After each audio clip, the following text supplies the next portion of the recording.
We want to turn back to Washington, where Ukrainian President Volodymyr Zelensky will meet this morning with President Trump at the White House. The leaders expected to sign a deal giving the United States ownership of some rare earth minerals in Ukraine, although the specific details have not yet been disclosed. The talks follow a tense back and forth, with Zelensky rejecting Trump's earlier proposal that the U.S. take $500 billion worth of minerals without offering security guarantees. While Trump has downplayed security commitments, he claimed yesterday American involvement alone provides some level of protection. President Zelensky is coming to see me on Friday morning, and we're going to be signing really a very important agreement for both sides, because it's really going to get us into that country. We'll be working there. We'll have a lot of people working there. And so in that sense, it's very good. It's a backstop, you could say. I don't think anybody's going to play around if we're there with a lot of workers and having to do with rare earths and other things, which we need for our country. And we appreciate it very much. And I look forward to seeing him. So, Joe, that offer there, is that going to provide a lot of comfort to President Zelensky, the people of Ukraine, or to Europe, by the way, that just by virtue of us being there, the United States having a presence in Ukraine, nobody's going to mess with us? It's clear that Zelensky cannot leave Washington with at least some security guarantees if he's going to give up all these rare earth minerals in his country. Well, we always hear that the first thing that Donald Trump says is an opening bid.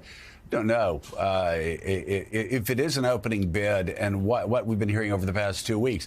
It's an opening bid that just doesn't make any sense and nobody would take. First of all, he starts at a $500 billion number. Congress appropriated about $180 million, I believe, tops. Europe did more than that, by the way, just for all the disinformation that's out there saying otherwise. The second thing is that even though Congress has appropriated that much money, some reports are that we haven't even given them $100 billion yet. I said even.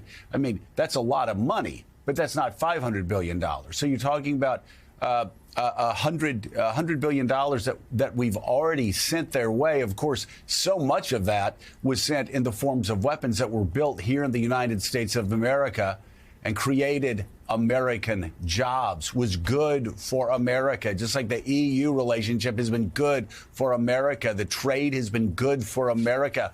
Our economy has dominated the world and is the envy of the world. The international system post-World War II set up pretty well for the United States of America to thrive. That's one of the, John Meacham, that's one of the enduring mysteries for me, that Republicans, people who call themselves Republicans, don't understand that this post-World War II international order has benefited the United States of America in an extraordinary way. And I've got to say, I'm curious what your thoughts are about a proposed $500 billion, I don't know exactly what you would call it, payoff from Ukraine to the United States of America.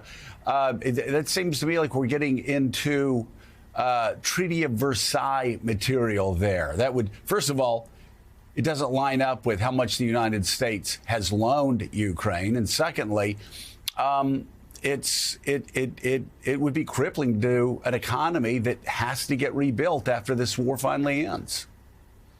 Yeah, in more ways than one. It's a pre-1914 maneuver. It's a kind of imperialism. Basically, Zelensky's renting us, or we're renting ourselves to them for a certain amount of money and asset. The thing that I go back to again and again, and I have never heard a very good answer, and so we'll just frame the question one more time, is how did the party of the Reagan Republican Cold War tear down this wall, George H.W. Bush, this aggression will not stand, this ethos of protecting the interests of democracies against autocracies? When did that just suddenly change? Not when, but why? Why did that suddenly change?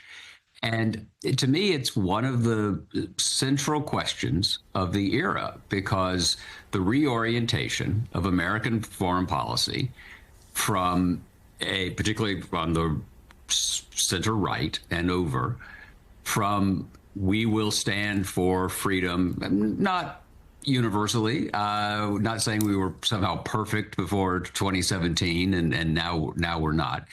But what is it in the Trump canon that has put us more on the side of aggressors as opposed to those who ordinarily, for decades, would receive our support and our sympathy?